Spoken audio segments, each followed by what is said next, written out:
ಊರಿಂಗೆ ದಾರಿಯನು ಆರು ತೋರಿದಡೇನು, ಸಾರಾಯದ ನಿಜವ ತೋರುವ ಗುರು ತಾನ್ ಆದಡೇನು ಸರ್ವಜ್ಞ. ಎಲ್ಲರಿಗೂ ನಮಸ್ಕಾರ.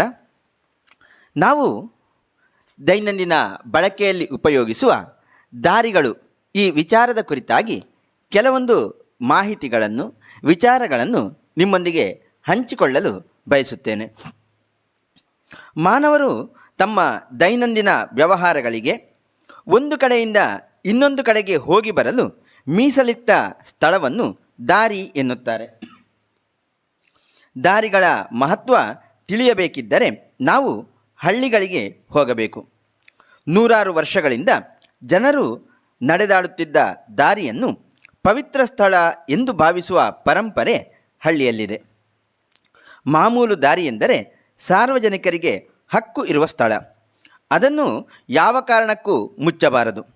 ಅನಿವಾರ್ಯ ಕಾರಣಗಳಿಂದ ಮುಚ್ಚುವುದಿದ್ದರೆ ಸರ್ವಸಮ್ಮತವಾದ ಬದಲಿ ವ್ಯವಸ್ಥೆ ಮಾಡಬೇಕು. ಜಾನುವಾರುಗಳಿಗೆ ಮೇಯಲು ದೂರದ ಗುಡ್ಡೆಗಳಿಗೆ ಹೋಗಲು ಹಟ್ಟಿಬಾಗಿಲಿನಿಂದಲೇ ಪ್ರತ್ಯೇಕ ದಾರಿ ಇರುತ್ತಿತ್ತು. ದಾರಿಗೆ ಕಲ್ಲು ಮುಳ್ಳು ಹಾಕುವುದು ಸಭ್ಯರ ಲಕ್ಷಣವಲ್ಲ. ದಾರಿಯನ್ನು ಸ್ವಚ್ಛಪಡಿಸುವುದು ಪುಣ್ಯದಾಯಕ ಕೆಲಸ ಎಂಬ ಭಾವನೆ ನಮ್ಮ ನಾಡಿನ ಹಿರಿಯರಲ್ಲಿ ಇತ್ತು. ಸುಗ್ಗಿ ಬೆಳೆಯ ಅವಧಿಯಲ್ಲಿ ರೈತರು ಗದ್ದೆ ಬದಿಯ ದಾರಿಯನ್ನು ಮಣ್ಣು ಮೆತ್ತಿ ಸರಿ ಮಾಡುವ ಕ್ರಮ ನಮ್ಮಲ್ಲಿದೆ. ನಡೆದು ಹೋಗುವುದು ಕಾಲುದಾರಿ. ಗಾಡಿದಾರಿಯಲ್ಲಿ ಎತ್ತಿನ ಬಂಡಿಗಳು ಸಂಚರಿಸುತ್ತಿದ್ದವು. ಹುಣಸೆ ಹಣ್ಣನ್ನು ಬೇರ್ಪಡಿಸಿದ ಬಳಿಕ ಉಳಿದ ಸಿಪ್ಪೆಯನ್ನು ದಾರಿಯಲ್ಲಿ ಹಾಕಬೇಕು ಎಂಬ ಕ್ರಮ ಪರಂಪರೆಯಿಂದ ಬಂದಿದೆ. 3 ದಾರಿಗಳು ಒಂದು ಕಡೆ ಸೇರಿದ ಸ್ಥಳವಿರುತ್ತದೆ. 3 ದಾರಿ ಕೂಡಿದಲ್ಲಿ ತಲೆ ಕಳೆಯುತ್ತೇನೆ ಎನ್ನುವುದು ಒಬ್ಬನನ್ನು ಬೆದರಿಸಿ ಬೈಯುವ ಒಂದು ಪದಪುಂಜ. ಮಂತ್ರವಾದಗಳು ಮುಗಿದ ಬಳಿಕ 3 ದಾರಿ ಕೂಡುವಲ್ಲಿಗೆ ಹೋಗಿ ತೆಂಗಿನಕಾಯಿ ಒಡೆದು ಬರುವ ನಿಯಮವಿದೆ. ಆ ಕಾರ್ಯದ ಶೇಷ ವಸ್ತುಗಳಾದ ಅನ್ನದ ಮುದ್ರೆ, ಕುರಿನೀರು, ಕೇಪುಳಹು ಇತ್ಯಾದಿಗಳನ್ನು ಅಲ್ಲಿಯೇ ಬಿಸಾಡಿ ಬರುತ್ತಾರೆ. ಬೇಸಿಗೆಗಾಲದಲ್ಲಿ ಬೆಳೆ ಇಲ್ಲದಾಗ ಗದ್ದೆ ಮಧ್ಯದಲ್ಲಿ ದಾರಿಗಳಾಗುತ್ತವೆ. ಆದರೆ ಕೆಲವು ನಿರ್ದಿಷ್ಟ ಸಂದರ್ಭಗಳಲ್ಲಿ ಒಂದು ಕಡೆಯಿಂದ ಇನ್ನೊಂದೆಡೆಗೆ ಹೋಗುವ ಭೂತಸ್ಥಾನದ ಭಂಡಾರದ ಮೆರವಣಿಗೆ ಗದ್ದೆಯ ದಾರಿಯಲ್ಲಿ ಹೋಗುವಂತಿಲ್ಲ. ಅದು ಹಳೆಯ ದಾರಿಯಲ್ಲೇ ಹೋಗಬೇಕು ಎಂದಿದೆ. ಕಾಡುಗುಡ್ಡಗಳ ದಾರಿ ಬದಿಯಲ್ಲಿ ಕುಲೆಸೊಪ್ಪು ಎಂಬ ಒಂದು ಸಸ್ಯವಿದೆಯಂತೆ.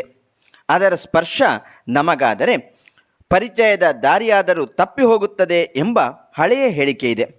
ಅಂತಹ ಹೊತ್ತಿನಲ್ಲಿ ಒಂದು ಬದಿಯಲ್ಲಿ ಕುಳಿತು ವೀಳ್ಯದೆಲೆ ತಿಂದರೆ ಸರಿಯಾದ ದಾರಿ ಸಿಗುತ್ತದೆ ಎಂಬ ನಂಬಿಕೆ ನಮ್ಮ ಹಿರಿಯರಿಂದ ಬಂದಿದೆ. ಬಹಳ ದೂರದ ಊರಿಗೆ ಹೋಗುವಾಗ ಏಕಾಂಗಿಯಾಗಿದ್ದರೆ ದಾರಿ ಸಾಗುವುದಿಲ್ಲ.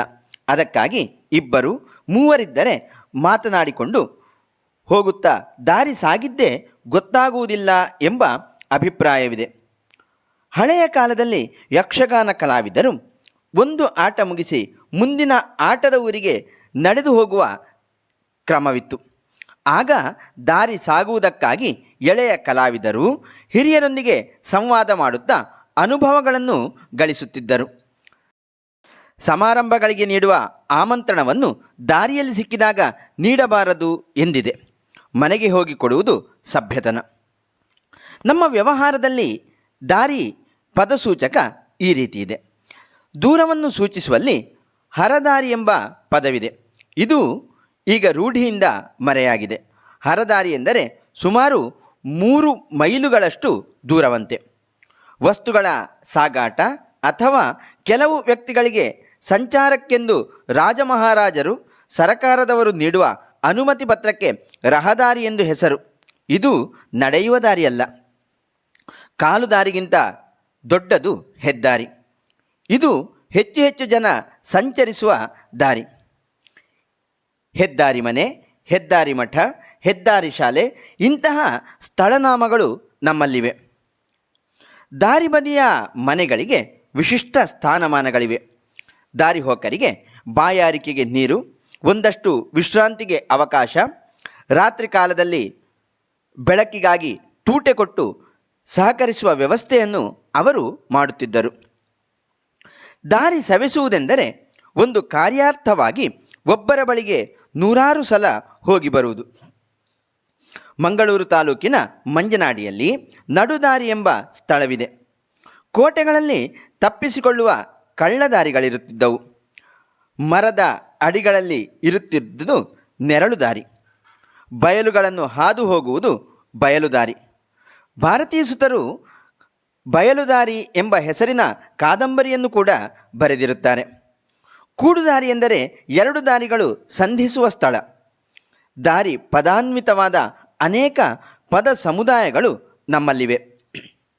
ದಾರಿ ತೋರಿಸು, ದಾರಿ ಬಿಡು, ದಾರಿಗಡ್ಡೈಸು, ದಾರಿ ಇಲ್ಲದಾಗು, ದಾರಿ ಕಾಣದಾಗು, ದಾರಿಯಲ್ಲಿ ಬೀಳು, ಬಳಸು ದಾರಿ, ಅಡ್ಡದಾರಿ, ಸರಿದಾರಿ, ಕಿರುದಾರಿ, ದಾರಿ ತಪ್ಪುವುದು, ದಾರಿ ಯಾವುದು ಇತ್ಯಾದಿ ಇತ್ಯಾದಿಗಳು. ತನ್ನ ಆದರ್ಶಗಳಿಂದ ಇನ್ನೊಬ್ಬರು ಪ್ರಭಾವಿತವಾಗುವಂತೆ ಮಾಡುವುದನ್ನು ದಾರಿದೀಪವಾದಂತೆ ಎಂದು ಹೋಲಿಸುವುದಿದೆ. ಬೇಸಿಗೆ ಕಾಲದಲ್ಲಿ ಮುಳಿಹುಲ್ಲಿನ ಮೈದಾನಗಳಿಗೆ ಬೆಂಕಿ ಬೀಳುವುದುಂಟು. ಆಗ ಮೈದಾನದಿಂದ ಹಾದು ಹೋದ ಕಾಲು ದಾರಿಯಲ್ಲಿ ಬೆಂಕಿ ಬೀಳುವುದಿಲ್ಲ. ಯಾಕೆಂದರೆ ಆ ದಾರಿಯಲ್ಲಿ ನಡೆದು ಮುಳಿಹುಲ್ಲು ಇರುವುದಿಲ್ಲ. ಇದನ್ನು ಒಂದು ಒಗಟಿನ ರೂಪದಲ್ಲಿ ಹೇಳುವುದಿದೆ.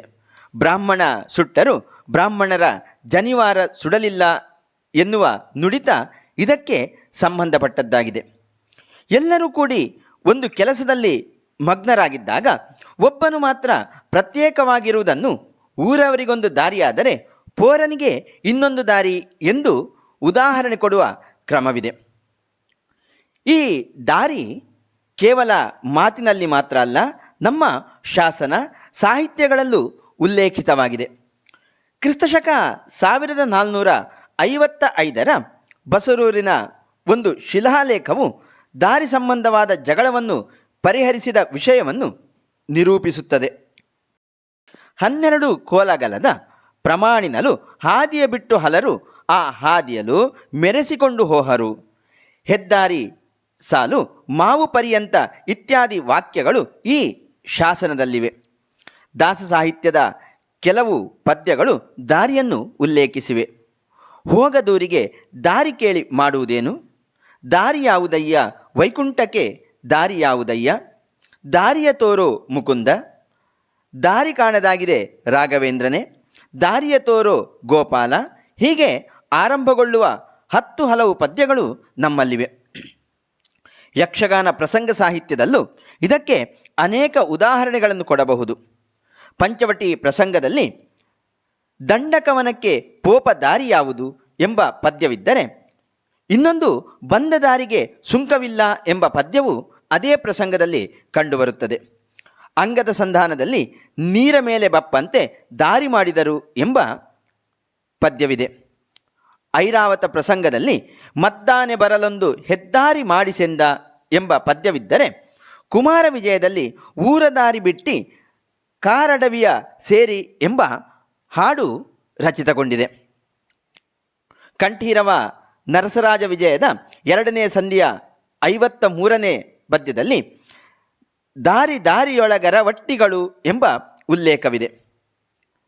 ಸಾಮಾನ್ಯವಾಗಿ ಈ ದಾರಿ ಎಲ್ಲಿಗೆ ಹೋಗುತ್ತದೆ ಎಂದು ಕೇಳಿದಾಗ ದಾರಿ ಎಲ್ಲಿಗೂ ಹೋಗುವುದಿಲ್ಲ, ಅದು ಇಲ್ಲೇ ಇರುತ್ತದೆ. ಈ ದಾರಿಯಲ್ಲಿ ಹೋದರೆ ಇಂತಹ ಸ್ಥಳಕ್ಕೆ ಹೋಗಬಹುದು ಎಂದು ಸುಯುಕ್ತಿಕವಾದ ಉತ್ತರ ಕೊಡುವುದಿದೆ. ದಕ್ಷಿಣ ಭಾರತ ಶಾಸನ ಸಂಪುಟದ 7ನೇ ಸಂಪುಟದ ಕೆಲವು ಶಾಸನಗಳು ದಾರಿಯನ್ನು ಉಲ್ಲೇಖಿಸಿವೆ. ಹೆದ್ದಾರಿಯ ಅಶ್ವತ್ಥಕಟ್ಟೆ, ಹೀಗೆ ಹೆದ್ದಾರಿ ಕಲುಕಟ್ಟೆ, ಹೆದ್ದಾರಿ ಮಠದ ಹೆದ್ದಾರಿಯ ತೆಂಕಲು, ದಾರಿಯನ್ನು ಒಂದು ಪವಿತ್ರ ಸ್ಥಳ ಎಂದು ಭಾವಿಸುತ್ತಾರೆ. ದೇವಾಲಯದ ಅಂಗಣ ಪ್ರವೇಶಿಸುವ ದಾರಿಗೆ ನಡೆ ಎನ್ನುತ್ತಾರೆ. ಇಲ್ಲಿ ನಿಂತು ಸುಳ್ಳು ಹೇಳಬಾರದು. ಹಾಗೆಯೇ ಬೇರೆ ದಾರಿಗಳು ಮಹತ್ವದ್ದಿಲ್ಲವೆಂದಲ್ಲ. ದಾರಿಯಲ್ಲಿ ನಿಂತು ಮಾತನಾಡುವಾಗ ಒಂದು 1000 ಜನ ನಡೆಪುನ ತಾಜಿ ನೆಟ್ಟು ಉಂತುದು ಯಾನು ಸುಳ್ಳು ಪನಯ ಪಂಡೆಡ ಎಲ್ಲೆ ಕಾಂಡೆ ನಿನ್ನ ಮೋನೆ ತುವಯ ಎಂದು ಹೇಳುವ ಕ್ರಮ ಈಗಲೂ ಹಳ್ಳಿಗಳಲ್ಲಿವೆ. ಹೀಗೆ ದಾರಿಗಳ ಕುರಿತು ಯೋಚಿಸುವಾಗ ಬಗೆಯ ರೋಚಕ ವಿಷಯಗಳು ನಮ್ಮ ಅರಿವಿಗೆ ಬರುತ್ತದೆ. ನಮಸ್ಕಾರ. ಇನ್ನಷ್ಟು ವಿಚಾರಗಳೊಂದಿಗೆ ಮತ್ತೆ ನಿಮ್ಮ ಮುಂದೆ ಬರುತ್ತೇನೆ.